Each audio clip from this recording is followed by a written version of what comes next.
आज पहला लेक्चर भारतीय भूगोल का भारत की वस्तु और विस्तार।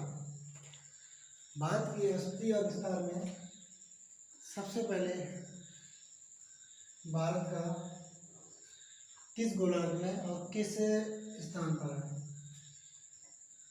तो पृथ्वी हमारी पृथ्वी गोल है और इस गोल पृथ्वी को एक काल्पनिक रेखा जिसे इक्वेटर या फिर विषुवत रेखा कहते हैं। विषुवत रेखा कहते हैं काल्पनिक रेखा। इस काल्पनिक रेखा से पृथ्वी के दो भाग किए गए हैं। ऊपरी वाले भाग को उत्तरी गोलार्ध, ऊपर वाले भाग को उत्तरी गोलार्ध और नीचे वाले भाग को दक्षिणी गोलार्ध नाम दिया गया। दक्षिणी गोलार्ध नाम दिया गया।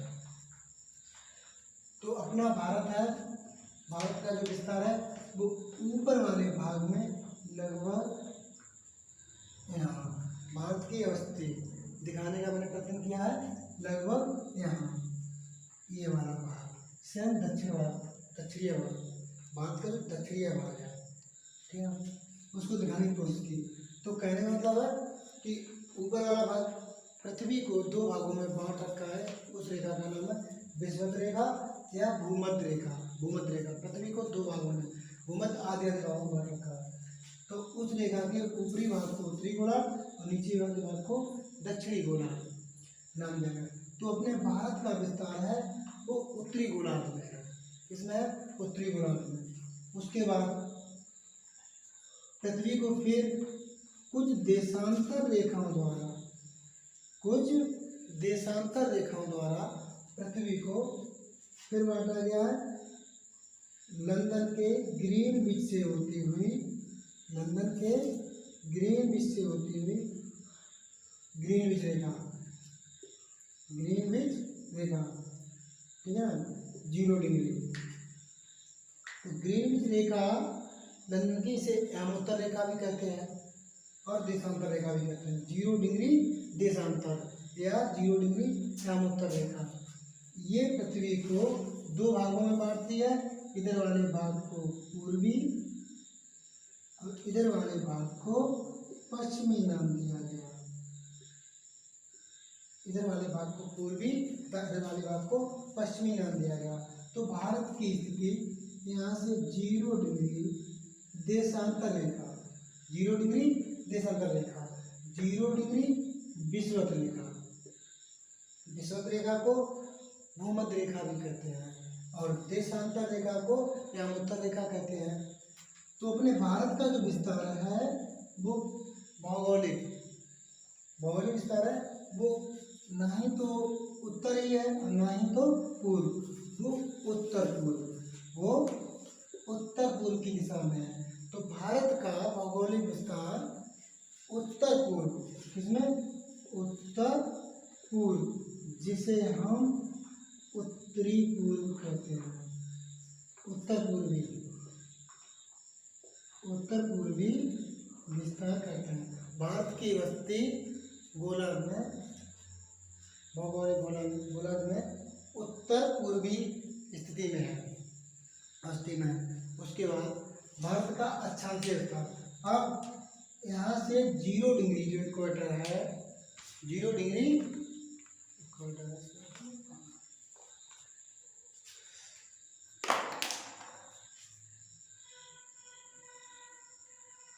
उसके बाद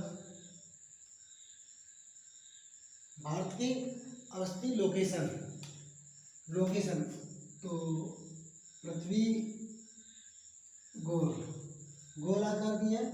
यहाँ से एक काल्पनिक रेखा जो अभी हमने बताई 0 डिग्री, जिसे हम विषुवत या फिर भूमध्य रेखा कहते हैं। भूमध्य रेखा 0 डिग्री देशांतर वाले को भूमध्य रेखा कहते हैं। इस भूमध्य रेखा में ऊपर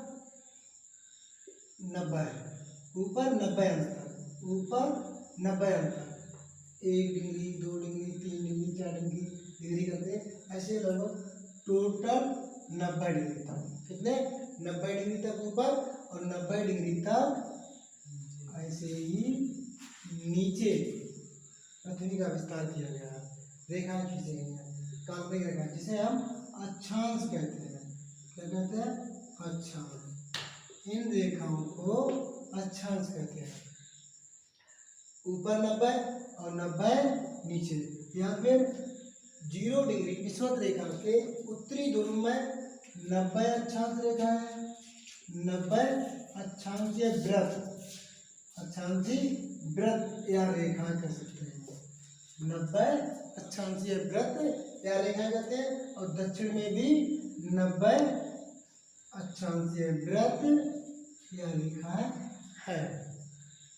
तो उसमें भारत की जो भौगोलिक स्थिति है वो 0 डिग्री से उत्तर पूर्व, अर्थात ऊपर वाले भाग को उत्तर, इधर वाले भाग को पूर्व, यहाँ पर है। तो भारत की जो स्थिति है यहाँ पर, तो भारत का अक्षांशीय विस्तार कितना है, अर्थात दक्षिण से उत्तर, दक्षिण से उत्तर है ना, दक्षिणी मतलब भारत का दक्षिणी बिंदु, भारत का दक्षिणी बिंदु। लेकिन अगर भौगोलिक इकाई में या भौगोलिक मापांक में या देखा जाए तो ये हमारा उत्तर पूर्व में है, उत्तर पूर्व में, ठीक है ना। उसके बाद तो भारत की लोकेशन रहेगी, ये जो बिंदु है आखिरी भारत का दक्षिणी बिंदु, भारत का दक्षिणी बिंदु, इसे बोलते हैं कन्याकुमारी, कन्याकुमारी या केप कमोरिया, केप कमोरिया। भारत स्थलखंड का जो दक्षिणी बिंदु है वो कन्याकुमारी है, उसका दूसरा नाम केप कमोरियन है। अर्थात केप किसको कहा जाता है? केप किसी भूखंड, स्थल भूखंड का, किसी स्थल भूखंड का समुद्र की तरफ कीप के आकार का, किसी स्थल खंड का समुद्र की तरफ कीप के आकार का निकला हुआ भाग केप कहलाता है। केप अर्थात हिंदी में आंतरिक बोलते हैं, आंतरिक, तो आंतरिक, इसे कमोरियन आंतरिक भी कहते हैं, कन्याकुमारी, ठीक है ना। कन्याकुमारी दक्षिणी बिंदु जो कि हमारा तमिलनाडु में है। उसके बाद भारत का जो उत्तरी बिंदु है, उत्तरी बिंदु यहाँ, उसे बोलते हैं इंद्राकार, उत्तरी बिंदु को इंद्राकार नाम दिया गया, इंद्राकार, ठीक है ना। तो ये भारत की जो स्थिति है वो उत्तर पूर्व इसमें, तो 0 डिग्री अक्षांश से ऊपर ही तो है, 0 डिग्री अक्षांश से ऊपर है, तो ये उत्तर से उत्तर विस्तार है, भारत के साथ उत्तर से उत्तर विस्तार, अर्थात यहाँ पर जो दक्षिणी बिंदु है कन्याकुमारी वो हमारा 8.4, लगभग 8.4, इसको हम मान लेते हैं। फिर से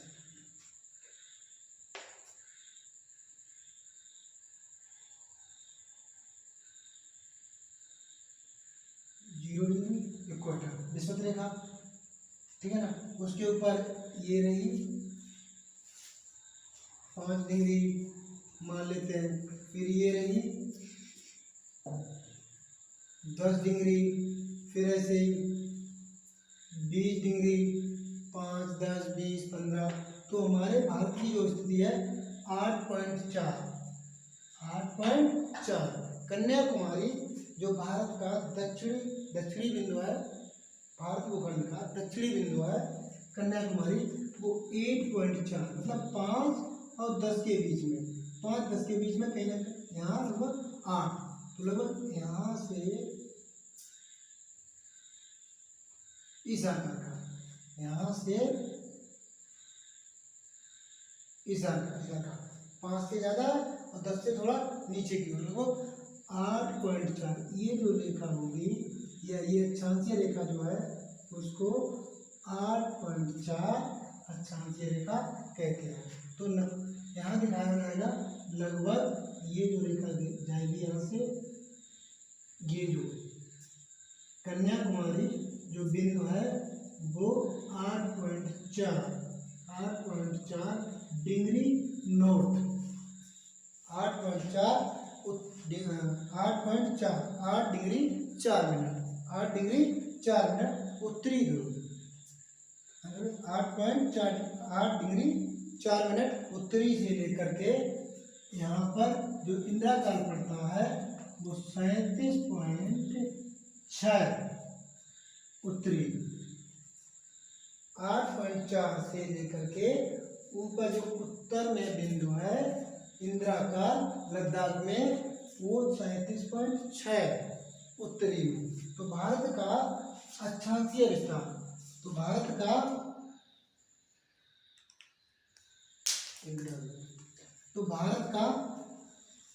अक्षांशीय विस्तार कितना हुआ?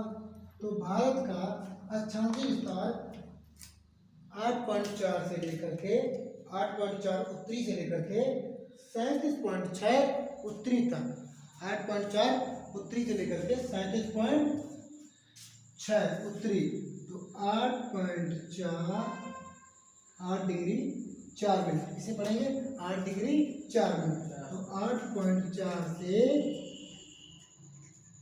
37.6 या फिर 37 डिग्री 6 मिनट तक, 8.4 उत्तरी से 37 डिग्री 6 मिनट उत्तरी भारत का अक्षांशीय विस्तार है। भारत का अक्षांशीय विस्तार है कन्याकुमारी 8.4 से इंदिरा काल 37.6। उसके बाद भारत का देशांतरीय विस्तार, जी एक बार और, अगर भारत का हम मुख्य भाग, भारत का मुख्य भाग का दक्षिणी बिंदु, भारत के मुख्य भाग का दक्षिणी बिंदु कन्याकुमारी है, लेकिन द्वीपों को लेकर के हिमालय पर्वत यहाँ से स्टार्ट होता हुआ यहाँ अरुणाचल, फिर मणिपुर पहाड़ी, नागा पहाड़ी और मिजोरम पहाड़ी, उसके बाद म्यांमार बर्मा, यहाँ क्या है म्यांमार बर्मा। तो म्यांमार बर्मा में हिमालय को अराकान योमा कहते हैं, अराकान योमा। तो हिमालय का जो म्यांमार से होता हुआ जो भाग आया है, कुछ समुद्र में डूबा हुआ, कहीं कहीं समुद्र में दिख रहा है उभरा हुआ भाग, उसको हम आगे चलकर म्यांमार बर्मा में अराकान योमा, हिमालय को म्यांमार बर्मा में अराकान योमा कहते हैं। अराकान योमा का अगला जो सिरा हिस्सा जो समुद्र में ऊपर उभरा हुआ स्थल के रूप में दिखाई देता है, उसे हम अंडमान और निकोबार नाम से जानते हैं। तो भारत का जो अक्षांशीय विस्तार है मुख्य भूभाग का कन्याकुमारी है, लेकिन द्वीपों सहित अगर द्वीपों सहित की बात की जाए तो भारत का ऊपर वाला हिस्सा अंडमान और नीचे वाला हिस्सा निकोबार, और निकोबार में 2 द्वीप हैं। वैसे तो यहाँ बहुत द्वीप हैं, लेकिन यहाँ जो मुख्य रूप से 2 द्वीप दिखाए में, ऊपर अंडमान 4 और नीचे निकोबार के द्वीप ऊपर को बोलते हैं कार निकोबार, नीचे बोलते हैं ग्रेट निकोबार। नीचे वाले द्वीप को शायद आपको ना दिख रहा हो, ऊपर वाले द्वीप से नीचे एक और है, उसे वो ग्रेट निकोबार, बृहद निकोबार हिंदी में, या फिर ऊपर वाले को कार निकोबार। तो बृहद निकोबार के सबसे दक्षिणी, देखो भारत का दक्षिणी बिंदु ये जा रहा है, उसके बावजूद भी बृहद निकोबार उससे नीचे है, कन्याकुमारी से नीचे है। तो बृहद निकोबार के दक्षिणी बिंदु पर एक पॉइंट है, उसको बोलते हैं इंदिरा पॉइंट। क्या बोलते हैं? इंदिरा पॉइंट। भारत का मुख्य भूभाग का कन्याकुमारी, दक्षिणी बिंदु का मुख्य भूभाग का दक्षिणी बिंदु कन्याकुमारी 8.4 पे है, लेकिन द्वीपों सहित तो अंडमान निकोबार में ग्रेट निकोबार का दक्षिणी बिंदु है, सबसे दक्षिणी हिस्सा, उसे बोलते हैं इंदिरा पॉइंट। और वो आपका 6.4 डिग्री चैनल पर है। 6.4 कितने डिग्री पर? 6.4 डिग्री पर है भारत का। तो अगर द्वीपों सहित अक्षांशीय विस्तार पूछा जाए, द्वीपों सहित अक्षांशीय विस्तार, द्वीपों सहित अक्षांशीय विस्तार, तो द्वीपों सहित क्या हो जाएगा?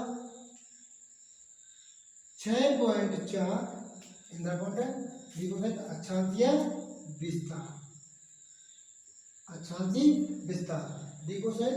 तो ग्रेट निकोबार में दक्षिणी बिंदु इंदिरा पॉइंट, तो इंदिरा पॉइंट 6.4 नॉर्थ से 37.6 नॉर्थ, 37.6 नॉर्थ, या फिर हम कह सकते हैं 6 डिग्री 4 मिनट उत्तरी से लेकर 37 डिग्री 6 मिनट उत्तरी तक भारत का अक्षांशीय विस्तार है, अगर द्वीपों सहित की बात की जाए तो। और मुख्य भूभाग की बात की जाए तो 8.4 से मुख्य भूभाग द्वीपों सहित, और यह मुख्य भूभाग भारत का जो मुख्य भूभाग, तो मुख्य भूभाग यहाँ से यहाँ तक अक्षांशीय विस्तार, तो 8.4 डिग्री नॉर्थ से 37.6 डिग्री नॉर्थ तक, अर्थात कन्याकुमारी से इंदिरा काल तक। ये तो हो गया भारत का अक्षांशीय विस्तार। उसके बाद अब भारत का देशांतरीय विस्तार, देशांतर, ठीक है ना, देशांतर रेखा। तो पृथ्वी को 2 भागों में और विभाजित किया गया है खड़ी लाइनों द्वारा, काल्पनिक खड़ी रेखाओं द्वारा, जिसको 0 डिग्री लंदन के ग्रीनविच नामक स्थान से, लंदन के ग्रीनविच नामक स्थान से 0 डिग्री या अमोत्तर रेखा या देशांतर रेखा गुजरती है। इससे क्या होता है? इसे मानक समय रेखा भी कहा जाता है, ग्रीनविच मीन टाइम, GMT भी कहा जाता है इसको, GMT भी कहा जाता है इसको, ग्रीनविच मीन टाइम, और होता है ग्रीनविच मीन टाइम, GMT रेखा। तो भारत का जो विस्तार है, अभी तो अक्षांशीय विस्तार देखा है, अब देशांतरीय विस्तार। तो देशांतरीय विस्तार कितना है? यहाँ से। तो भारत का जो भौगोलिक विस्तार है वो उत्तर पूर्व, लगभग यहाँ दिखाने का प्रयास किया है आपको, लगभग यहाँ। तो यहाँ जो अपना गुजरात पड़ता है, कि देशांतर रेखा कहने की जगह इस तरह 0 डिग्री है, फिर 5 डिग्री होगा, या फिर 0 डिग्री, फिर 1 डिग्री, 2 डिग्री, फिर 3 डिग्री, 4 डिग्री, 5 डिग्री, 6 डिग्री, ऐसी रेखाएं खींची गई होंगी, तो है देशांतर रेखा। तो भारत का जो देशांतरीय विस्तार है, देशांतरीय विस्तार, भारत का देशांतरीय विस्तार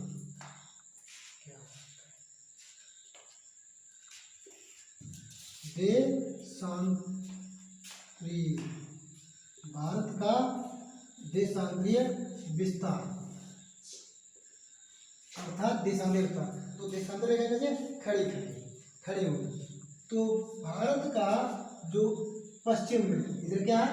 पश्चिम में, भारत का पश्चिम बिंदु गौरमोता, ये गुजरात का हिस्सा है, इसे गुजरात बोलते हैं, ये यहाँ से दिखाया गया आपको, गुजरात है।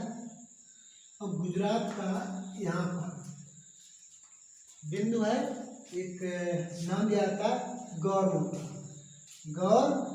नाम दिया गया इसका। भारत का जो पश्चिमी बिंदु है गौरमोता, और भारत का सबसे पूर्वी बिंदु, भारत का सबसे पूर्वी, तो पूर्व किधर होगा? इधर। भारत का सबसे पूर्वी बिंदु इधर होगा, तो इधर क्या है? अरुणाचल प्रदेश का सबसे आखिरी हिस्सा, अरुणाचल प्रदेश में पड़ता है, उसे बोलते हैं किवितु। क्या होता है? किवितु, अरुणाचल प्रदेश का किवितु। भारत का पश्चिमी विस्तार है वो गौरमोता, गुजरात का गौरमोता, गुजरात का गौरमोता, तथा भारत का पूर्वी बिंदु अरुणाचल प्रदेश में है जिसे बोलते हैं किबिथु। किबिथु। अब देशांतर में कितने डिग्री पे बनता है? तो देशांतर रेखाएं खड़ी रेखाएं जिन्हें हम यामोत्तर रेखाएं भी कहते हैं। देशांतर रेखाओं को यामोत्तर रेखाएं भी कहते हैं।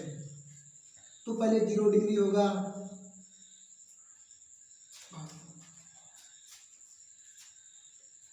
तो पृथ्वी गोल है, उसमें तो ग्रीनविच रेखा 0 डिग्री देशांतर, ग्रीनविच रेखा 0 डिग्री देशांतर। उसके बाद इधर बड़ी होंगी 1 डिग्री, उसके बाद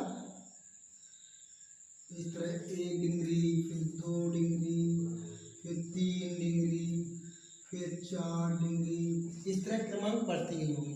1 डिग्री, 2 डिग्री, 3 डिग्री, 4 डिग्री, ऐसे करके जब भारत के हम इधर गुजरात हिस्से में आते हैं तो वो रेखा 68.7 डिग्री ईस्ट से, क्योंकि ये 0 डिग्री से बांटा गया है, 0 डिग्री के इधर वाले को पश्चिम बोला जाता है और 0 डिग्री के इधर वाले को पूर्व बोला जाता है।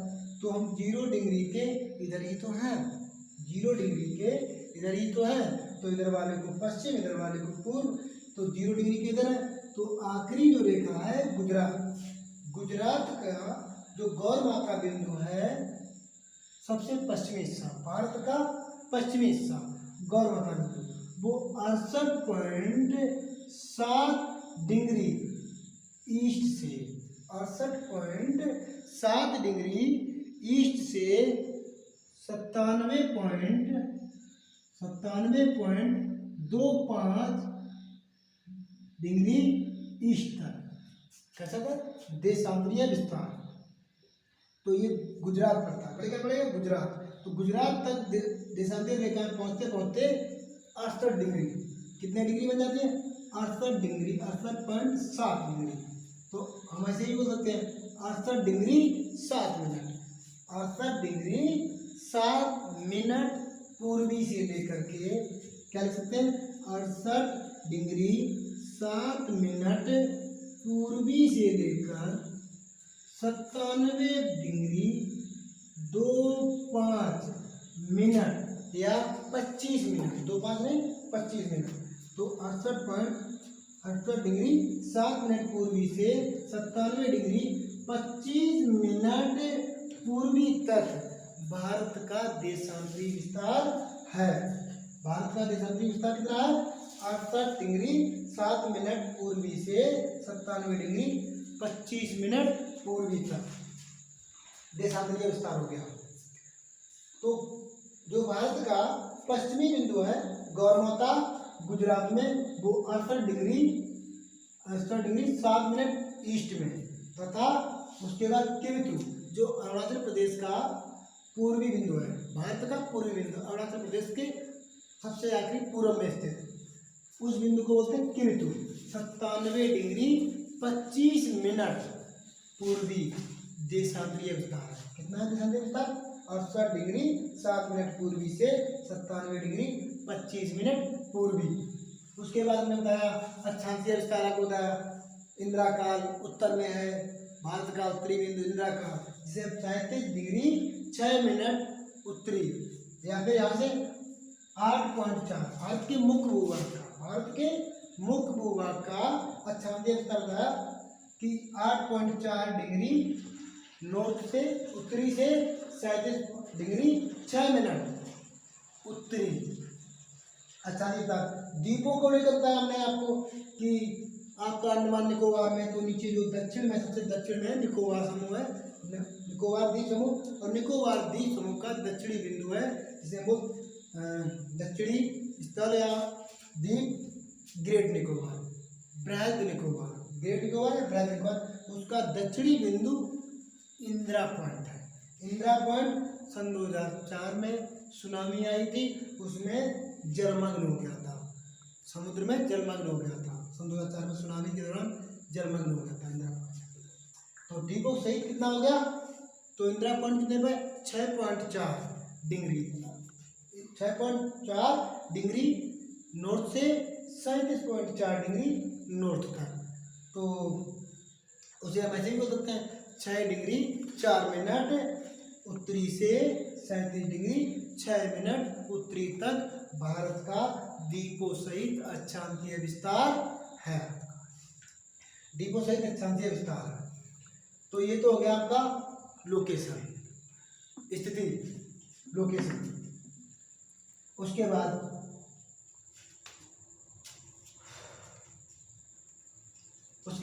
अगर हम आपसे ये कहें कि इंदिरा काल भारत का सबसे उत्तरी बिंदु इंदिरा काल से भारत के मुख्य भूभाग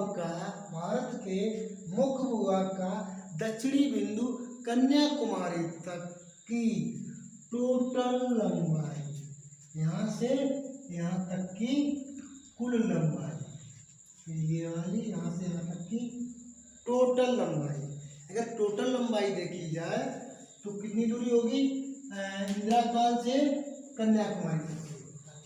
तो इंदिरा काल से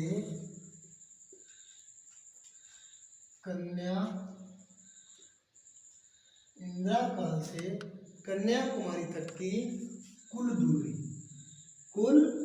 दूरी, इंदिरा काल से कन्याकुमारी तक की कुल दूरी 3214 किलोमीटर, अर्थात इंदिरा काल भारत का सबसे उत्तरी बिंदु और भारत का सबसे दक्षिणी बिंदु कन्याकुमारी, इन दोनों बिंदुओं के बीच की दूरी 3214 किलोमीटर है, 3214 किलोमीटर है। फिर उसके बाद यहाँ गुजरात का गौरमोता और अरुणाचल प्रदेश का किविथु, गुजरात का गौरमोता 68 डिग्री 7 मिनट ईस्ट से, अरुणाचल प्रदेश का किविथु 97 डिग्री 25 मिनट ईस्ट तक। गौरमाता से किविथु तक की कुल लंबाई 2933 किलोमीटर है। गौरमोता से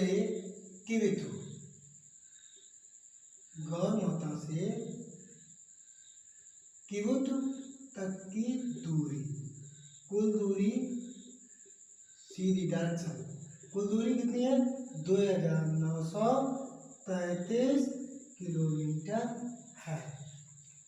फिर से एक बार, इंदिरा काल से कन्याकुमारी तक की दूरी 3214 किलोमीटर है सीधी डायरेक्शन, और गौरमाता गुजरात का पश्चिमी बिंदु, भारत का सबसे पश्चिमी बिंदु, गौरमाता से अरुणाचल प्रदेश का सबसे पूर्वी बिंदु किविथु तक की दूरी 2933 किलोमीटर है। उसके बाद भारत की सीमा, किन किन देश, पड़ोसी देश कौन कौन से हैं? पड़ोसी देश आपका ये वाला राजस्थान क्षेत्र रहा, ये वाला राजस्थान, पंजाब, जम्मू कश्मीर, और यहाँ से ये आपका एक पड़ोसी देश है जिसे बोलते हैं पाकिस्तान, इसे तो सभी जानते होंगे पाकिस्तान, और उसके पड़ोस में है अफगानिस्तान। ठीक है ना, मैं एक सिंबल कर दे रहा हूँ खाली पहचान के लिए, अफगानिस्तान। उसके बाद इधर वाला ये क्षेत्र, ये पूरा यहाँ तिब्बत, ये तो नेपाल है, ये है नेपाल, ये नेपाल है यहाँ तक, ये नेपाल का क्षेत्र है। उसके बाद तिब्बत के बाद ये चीन का क्षेत्र है, जिसे चाइना,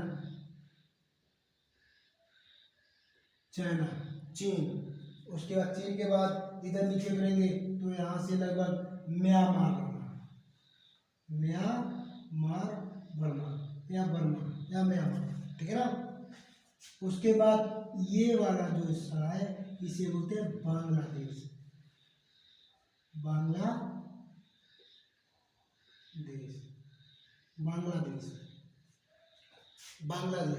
फिर उसके बाद ये जो यहाँ पर है ये हिस्सा है भूटान,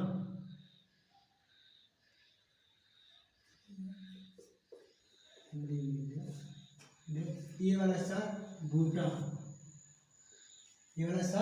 ये देश है भूटान का। तो आपकी कौन कौन देश से सीमा बनाता है? भारत सीमा बनाता है पाकिस्तान से, अफगानिस्तान से, चाइना से, भूटान से, बांग्लादेश से, नेपाल से और म्यांमार बर्मा से। और तीसरा एक समुद्री क्षेत्र में जो जल संधि बनाता है इसे बोलते हैं श्रीलंका, श्रीलंका से। ये तो पड़ोसी देश और पड़ोसी देश हो गए भारत के पड़ोसी देश। कौन कौन होगा? पाकिस्तान, अफगानिस्तान, चीन, नेपाल, भूटान, बांग्लादेश और म्यांमार। और दूसरा है तो श्रीलंका, ये आपके पड़ोसी देश हो गए भारत के। उसके बाद भारत की स्थल सीमा और जल सीमा। अब स्थल सीमा की बात करें, अगर स्थल सीमा की बात करें तो यहाँ से लोग लेकर के यहाँ से इस तो ये वाला भाग तो समुद्र से ही है, समुद्र है तो समुद्र का तटीय क्षेत्र है। यहाँ से लेकर अगर इस तरह यहाँ से लेकर ये अगर जाया जाए यहाँ से होते हुए ऐसे पूरे, तो ये स्थल सीमा होते हैं। स्थल सीमा नेपाल को छोड़ करके, नेपाल को छोड़ करके इस तरह, भूटान को छोड़ करके अरुणाचल प्रदेश होते हुए मिजोरम, त्रिपुरा, बांग्लादेश को छोड़ देते हैं।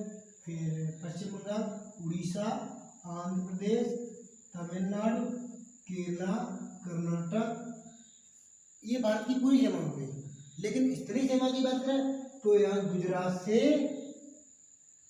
से यहाँ मिजोरम तक, गुजरात से मिजोरम तक, गुजरात से यहाँ से स्टार्ट होती हुई ये वाली और पूरी घूमते हुए इस तरह, अर्थात भारत की वह सीमा जो किसी देश से सटती हो या किसी भूभाग, जमीन, भूभाग, स्तर के साथ सीमा बनाती हो, स्थल सीमा कहलाती है। भारत की जो समुद्र के साथ सीमा, समुद्र में सीमा बनती है उसे बोलते हैं तटीय सीमा। तो भारत की स्थल सीमा, भारत की स्थल सीमा की लंबाई, स्थल सीमा की लंबाई,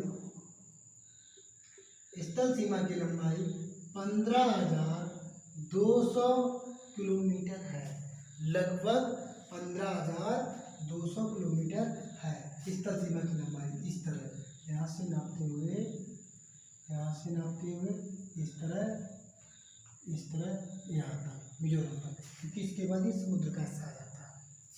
तो स्थल सीमा की लंबाई 15,200 किलोमीटर है। तटीय सीमा, तटीय सीमा, भारत की तटीय सीमा 6100 किलोमीटर है। तटीय सीमा यहाँ से, ये समुद्र का किनारा है, ये समुद्र का किनारा है, इस समुद्र के किनारे को ही तटीय सीमा कहते हैं। लेकिन एक बात है, ये है मुख्य भूभाग। किसकी है? मुख्य भूभाग। एक शब्द ये बहुत अजीब आ रहा है, मुख्य भूभाग, द्वीपों सहित। तो मुख्य भूभाग का मतलब है भारत का जो मुख्य भूभाग है, जो भारत का स्थलखंड एक साथ है। उसके बाद द्वीप, तुम्हारे यहाँ लक्षद्वीप है और भी द्वीप है, यहाँ लक्षद्वीप है, अंडमान निकोबार है, न्यूमूल है, यहाँ न्यूमूल है, गंगा सागर द्वीप है, गंगा नदी के मुहाने पर, यहाँ गंगा नदी की हुगली धारा है गंगा, तो यहाँ गंगा सागर द्वीप है, यहाँ न्यूमूल द्वीप है। उसके बाद उड़ीसा में ब्राह्मणी नदी के मुहाने पर उड़ीसा नदी, यहाँ ये उड़ीसा नदी, यहाँ पर ब्राह्मणी नदी का मुहाना है, तो ब्राह्मणी नदी के मुहाने पर व्हीलर द्वीप है, तो व्हीलर द्वीप भी जोड़ दिया जाएगा। उसके बाद यहाँ आएंगे आंध्र प्रदेश में, यहाँ श्रीहरिकोटा जहाँ इसरो का लॉन्चिंग पैड है, वो भी एक द्वीप है। आपका लक्षद्वीप भी एक द्वीप है। उसके बाद अंडमान और निकोबार, ये सभी देश की सीमा। तो अगर भारत की तटीय सीमा, मुख्य भूभाग की तटीय सीमा कहें तो हमने द्वीपों को नहीं लिया। मुख्य भूभाग की अगर तटीय सीमा की बात करें तो हमने द्वीपों को नहीं लिया। अगर हम द्वीपों को लेते हैं तो द्वीपों को नहीं लिया तो मैंने खाली इस सीमा को नापा है। किस नापा? इस सीमा को, या यहाँ से इस सीमा को नापा है यहाँ तक, ये बात है ना, क्योंकि ये हमारा त्रिपुरा की ये सीमा लगती है इतनी, और इतनी ये मिजोरम की। उसके बाद ये तो बांग्लादेश की सीमा है, जो हमारे देश की सीमा नहीं है। यहाँ से पश्चिम बंगाल, उड़ीसा, आंध्रा, तमिलनाडु होती हुई केरला, कर्नाटका, महाराष्ट्र, गुजरात, गुजरात का यहाँ तक कच्छ का राष्ट्र यहाँ पे। तो मुख्य भूभाग की तटीय सीमा 6100 किलोमीटर है, लेकिन द्वीपों सहित, कैसे, द्वीपों सहित, अब द्वीपों सहित में द्वीप भी जोड़ ली जाएगी। अब द्वीपों की सीमा कैसे जोड़ी जाएगी? ये तो सीमा 6100 किलोमीटर है, ये तो सीमा समुद्री सीमा 6100 किलोमीटर है, लेकिन द्वीपों सहित, अब ये द्वीप है, जैसे ये अंडमान निकोबार है, तो मान लो इस तरह द्वीप बने हुए हैं, ठीक है ना, तो सीमा जोड़ी जाएगी यहाँ से लौट के यहाँ तक, क्योंकि द्वीपों के आसपास समुद्र का जल है, और समुद्र का जल है उसी को तटीय सीमा कहते हैं। तो द्वीपों की जो मतलब मान लो अंडमान या जो ये लक्षद्वीप है, ये क्या है, लक्षद्वीप का भी द्वीपों का समूह है, लक्षद्वीप द्वीपों का समूह है। तो यहाँ लक्षद्वीप की सीमा कैसे नापी जाएगी? मान लो ये लक्षद्वीप है, तो लक्षद्वीप की सीमा यहाँ से नापना स्टार्ट करेंगे और इस तरह होते हुए लौट उसी बिंदु तक, तो लक्षद्वीप की कुल तटीय सीमा होगी, लक्षद्वीप की कुल तटीय सीमा। तो इस हिसाब से द्वीपों की तटीय सीमा को नापते हुए और मुख्य भूभाग की तटीय सीमा को नापते हुए द्वीपों सहित तटीय सीमा, द्वीपों सहित तटीय सीमा 7516 किलोमीटर है, 7516 किलोमीटर द्वीपों सहित, 7516 किलोमीटर है द्वीपों सहित। तो भारत की कुल सीमा, ठीक है ना, तटीय सीमा प्लस स्तर सीमा, भारत की तटीय सीमा योग स्तर सीमा दोनों 6100 सीमा भी जोड़ ली हमने, और द्वीपों सहित 7516 किलोमीटर। तो द्वीपों सहित तो 6100 नहीं जोड़ेंगे, आप जोड़ेंगे 6 1 7 और 7 22,716 किलोमीटर टोटल। वो गलत हो गया था थोड़ा, क्योंकि हमने मुख्य भूभाग की तटीय सीमा भी जोड़ ली थी और द्वीपों सहित वाली वो भी सीमा भी जोड़ ली थी, तो मुख्य भूभाग की सीमा 2 बार ऐड हो गई थी, ठीक है, गलती हो जाती है। तो कुल सीमा कितनी मिली? 22,716 किलोमीटर, 22,716 किलोमीटर कुल सीमा। अब भारत का क्षेत्रफल, अगर भारत का क्षेत्रफल की बात करी जाए तो भारत का क्षेत्रफल लगभग 32,87,000 वर्ग किलोमीटर है, 32,87,000 वर्ग किलोमीटर है।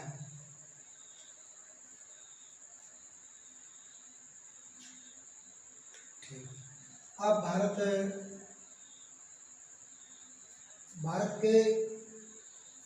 का विस्तार मैंने आपको बताया कि पृथ्वी में एक मध्य रेखा खींची गई है जो 0 डिग्री, भूमध्य रेखा या विषुवत रेखा कहते हैं। तो विषुवत रेखा, इधर से देशांतर रेखा खींची गई 0 डिग्री, ग्रीन में GMT 0 डिग्री। तो यहाँ से भारत का विस्तार उत्तर पूर्व में है, उत्तर वाला ये, पूर्व वाला ये, बीच वाली दिशा, ये दिशा क्या कहलाएगी? उत्तर पूर्व दिशा, उत्तर पूर्व दिशा में है। तो जायज़ की बात है भूमध्य रेखा से भारत उत्तर दिशा में, भूमध्य रेखा से भारत उत्तरी छोर में है, उत्तर दिशा में है, उत्तरी ओर है। तो कहने का मतलब है उत्तरी ओर है। तो भारत के बीच से एक रेखा गुजरती है, भारत के बीच से एक रेखा गुजरती है,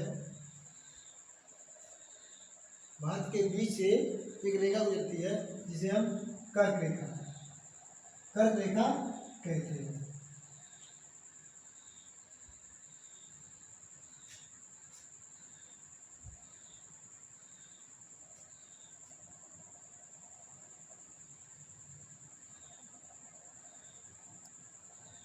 ये भारत के बीचों बीच से एक कर्क रेखा गुजरती है, या फिर मान लें हम 23.5 डिग्री उत्तरी अक्षांश, 23.5 डिग्री उत्तरी अक्षांश, 23.5 डिग्री उत्तरी अक्षांश।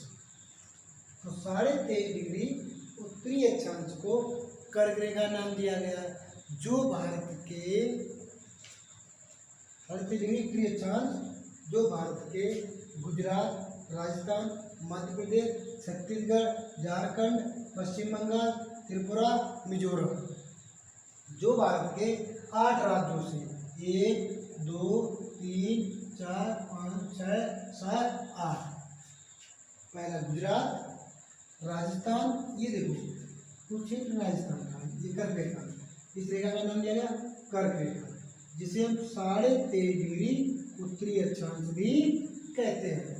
वो भारत के 8 राज्यों से होकर गुजरती है, गुजरात, राजस्थान, मध्य प्रदेश, छत्तीसगढ़, कितना छत्तीसगढ़ का, इतना छत्तीसगढ़ का, छत्तीसगढ़, झारखंड में, पश्चिम बंगाल, त्रिपुरा और मिजोरम। तो हो गए 1 2 3 4 5 6 7 8। तो भारत की जो कर्क रेखा है 23.5 डिग्री उत्तरी अक्षांश वो 8 राज्यों से होकर गुजरती है, 8 राज्यों से। तो 8 राज्यों में गुजरात, राजस्थान, मध्य प्रदेश, छत्तीसगढ़, झारखंड, पश्चिम बंगाल, त्रिपुरा,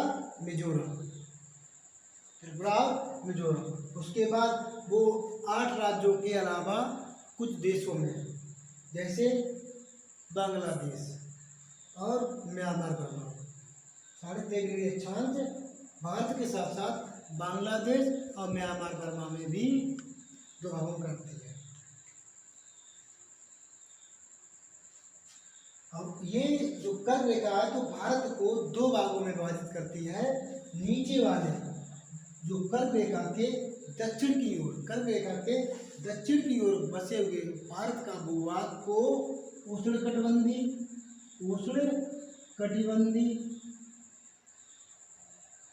तथा कर्क रेखा के उत्तर वाले भूभाग में उपोष्णकटिबंधी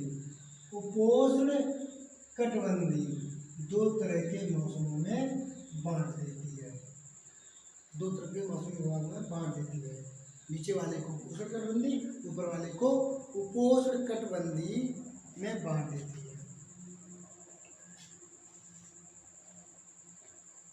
फिर उसके बाद अब देशांतरी प्रभाव, देशांतरी विस्तार कितना था भारत का,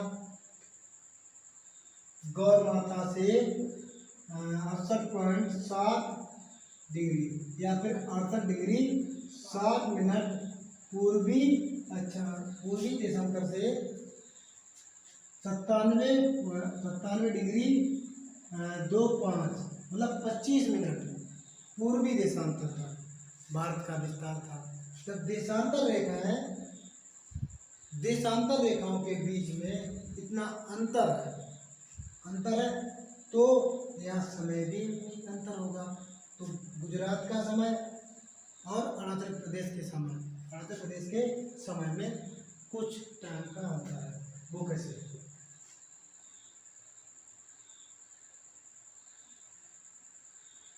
तो पृथ्वी को खड़ी एक रेखा से हम बोलते हैं देशांतर रेखा, 0 डिग्री देशांतर या फिर 0 डिग्री यामोत्तर रेखा 2 भागों में बांटती है, एक तरफ पश्चिमी, दूसरी तरफ पूर्वी। तो पूर्वी में विस्तार है भारत का, इसमें पूर्वी में। तो 0 डिग्री अक्षांश रेखा से अपने भारत का एक मानक समय माना गया, क्योंकि यहाँ से गुजरात से अरुणाचल प्रदेश में, पृथ्वी अपना पूरा एक चक्कर 24 घंटा में लगा लेती है। पृथ्वी अपना पूरा एक चक्कर 24 घंटे में पूरा कर लेती है। तो पृथ्वी को एक डिग्री चक्कर पूरा, 1 डिग्री चलने के लिए, 1 डिग्री कोण स्थानांतरित करने के लिए 4 मिनट का समय लगता है। 1 डिग्री स्थानांतरित करने के लिए 4 मिनट का समय लगता है। अर्थात भारत का जो देशांतरी विस्तार है, भारत का देशांतरी विस्तार में कितना अंतर है?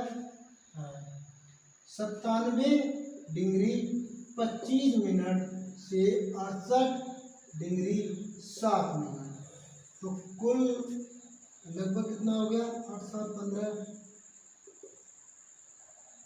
17 9 29 और 25 25 में लगभग 21, लगभग 30 डिग्री, लगभग 30 डिग्री।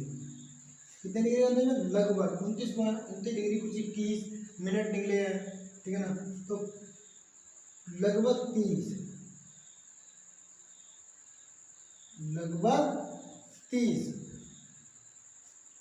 तो लगभग 30 डिग्री का अंतर निकला, लगभग 30 डिग्री का अंतर। तो गुजरात से तो 1 डिग्री चलने में 4 मिनट, 30 डिग्री चलने में 30 गुणे 4 बराबर 120 मिनट, और 120 मिनट में 2 घंटे होते हैं। तो हमने कहा गुजरात के गौरमाथा से अरुणाचल प्रदेश के किबिथ के बीच लगभग 30 डिग्री का अंतर है, और उस 30 डिग्री का अंतर है तो 1 डिग्री चलने में 4 मिनट लगते हैं, तो 30 डिग्री चलने में 120 मिनट लगेंगे, और 120 मिनट को 2 घंटा कहते हैं। अर्थात गुजरात का समय अरुणाचल प्रदेश के समय से 2 घंटे पीछे है। गुजरात का समय अरुणाचल प्रदेश के समय से 2 घंटे पीछे है। तो जायज की बात है कि जब अरुणाचल प्रदेश में सुबह के 8 बज रहे होंगे, तब गुजरात में सुबह के 6 बज रहे होंगे, लगभग 6, 2 घंटे पीछे। ये होगा। अब अगर किसी देश के या किसी कंट्री के 2 स्टेट, 2 राज्यों के बीच का समय घड़ी, जो समय टाइम बताती है वो अलग अलग है, तो उस पूरे देश में समय की तो गड़बड़ी हो जाएगी। तो इसलिए एक योजना या संघ या कोई जानकारी दे, प्रत्येक देश का एक मानक समय, प्रत्येक देश का एक मानक समय या मानक रेखा, प्रत्येक देश की मानक समय रेखा अलग अलग दी गई है। तो अपने भारत की जो मानक समय रेखा है, अपने भारत की जो मानक समय रेखा है वो 82.5 डिग्री देशांतरी रेखा है। देशांतर रेखा जो भारत के मानक समय रेखा है, जो 82.5 डिग्री देशांतरी रेखा है। अब 82.5 डिग्री देशांतरी रेखा लगभग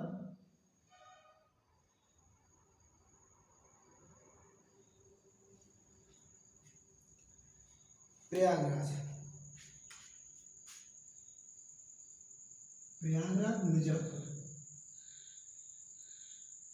तो रेखा प्रयागराज मिर्जापुर होते हुए, मिर्जापुर के पास से होते हुए गुजरती है देशांतर रेखा। देशांतर रेखा एमपी, छत्तीसगढ़, उड़ीसा और आंध्रा। तो देशांतरीय रेखा जो समय रेखा है, मानक समय रेखा, भारत की जो मानक समय रेखा है वो उत्तर प्रदेश, मध्य प्रदेश, छत्तीसगढ़, उड़ीसा और आंध्र प्रदेश। भारत की जो मानक समय रेखा है वो भारत के 5 राज्यों से होकर गुजरती है, उत्तर प्रदेश, मध्य प्रदेश, छत्तीसगढ़ और उड़ीसा और आंध्र प्रदेश। 1 2 3 4 5 राज्यों से होकर गुजरती है। उत्तर प्रदेश, मध्य प्रदेश,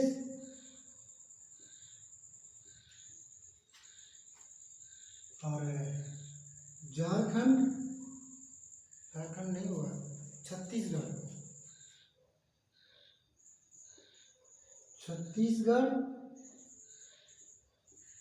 उड़ीसा और आंध्र प्रदेश, 5 राज्यों से होकर गुजरती है भारत की मानक समय रेखा।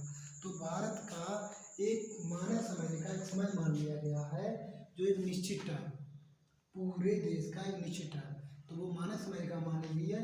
तो अपने भारत की 82.5 डिग्री देशांतरी रेखा मानी गई है।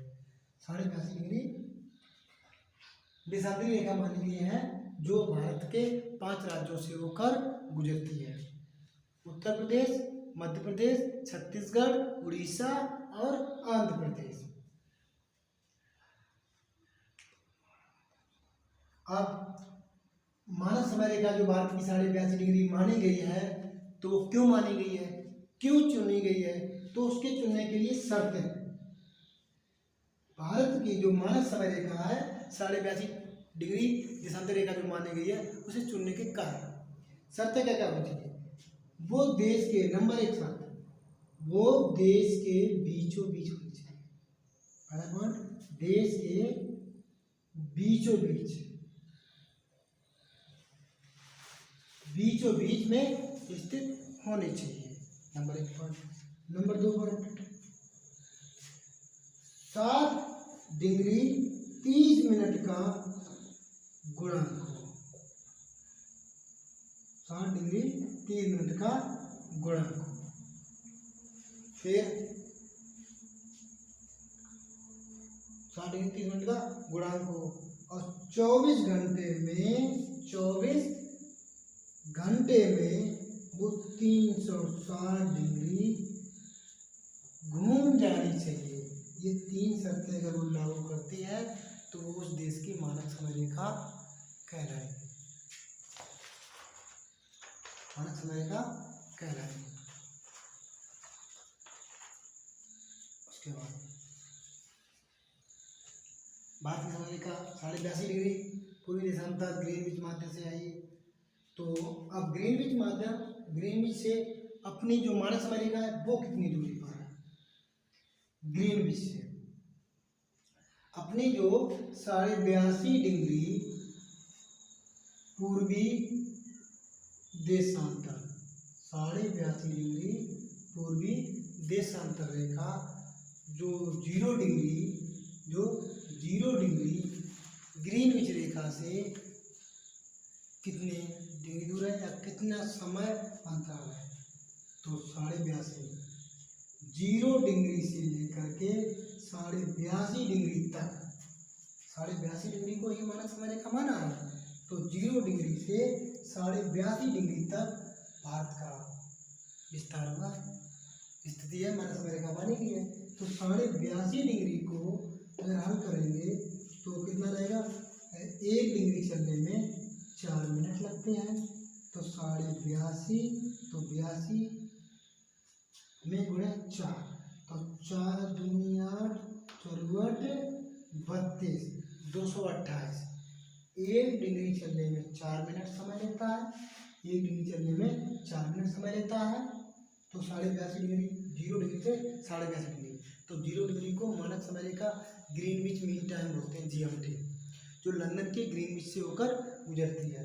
वहाँ से अपने भारत की मानक समय रेखा 82.5 डिग्री पूर्वी देशांतर, तो 1 डिग्री चलने में 4 मिनट का समय लेता है। तो 82 डिग्री चलने में 82 चौकू 328 और आधा डिग्री चलने में 2 मिनट, 1 डिग्री चलने में 4 मिनट, आधा डिग्री चलने में 2 मिनट समय लेती है।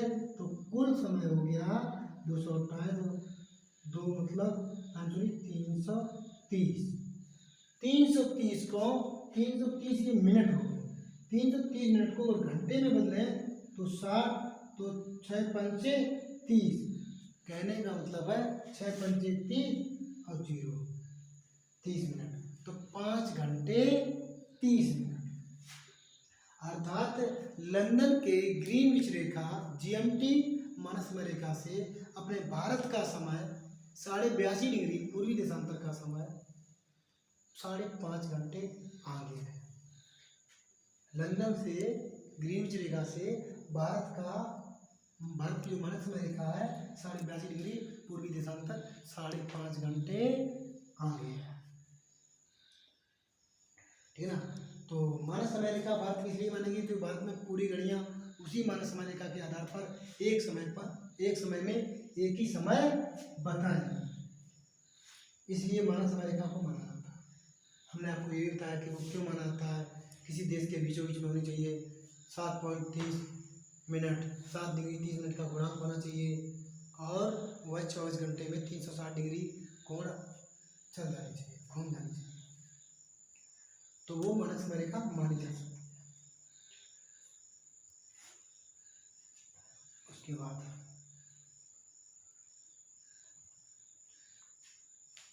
ठीक, आज का वीडियो यहीं तक। लाइक कीजिए, शेयर कीजिए, सब्सक्राइब कीजिए। जय हिंद, जय भारत।